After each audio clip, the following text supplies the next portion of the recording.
Bienvenue dans cette nouvelle vidéo de Lexical Info.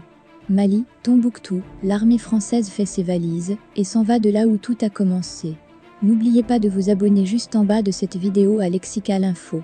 Les forces militaires françaises se préparent à libérer leur base de Tombouctou, dans le nord du Mali après près de 9 ans passés sur place, dans le cadre de la lutte contre le terrorisme. Ce départ est symbolique, car c'est le point de départ de l'intervention française dans le pays d'Afrique de l'Ouest. L'armée française poursuit son redéploiement, comme l'avait annoncé le président français Emmanuel Macron sur l'opération Barkhane au Sahel. Cette fois-ci, c'est la base de Tombouctou, la première ville reprise par les forces françaises lors de leur intervention pour aider le Mali. C'est là que le président français de l'époque, François Hollande, a officiellement déclaré le début de l'intervention militaire de la France, en février 2013, destinée à extirper les insurgés djihadistes.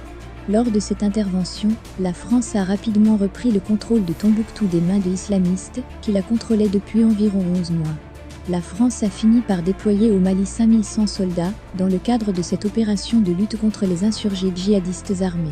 9 ans plus tard, après des résultats plutôt mitigés, la France entame ce qu'elle appelle un redéploiement plus au sud, et donc, libère des bases au nord comme Tombouctou.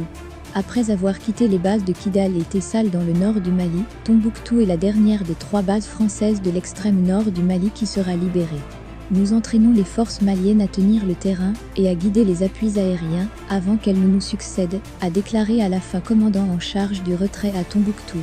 Le déploiement militaire de la France au Sahel devrait tomber à environ 3000 hommes d'ici l'année prochaine.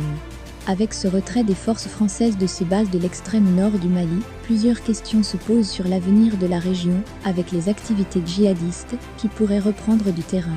Le sergent Mathieu a déclaré que l'atmosphère n'était plus aussi joviale, bien que les habitants ne soient pas hostiles.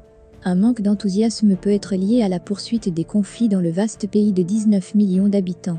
Les attaques des djihadistes se sont multipliées depuis 2013 et le conflit s'est étendu au Burkina Faso et au Niger voisin. Que la mission de la France puisse être qualifiée de succès militaire est une question sensible. Merci pour votre aimable attention et n'oubliez pas d'activer la cloche de notification pour recevoir les prochaines informations.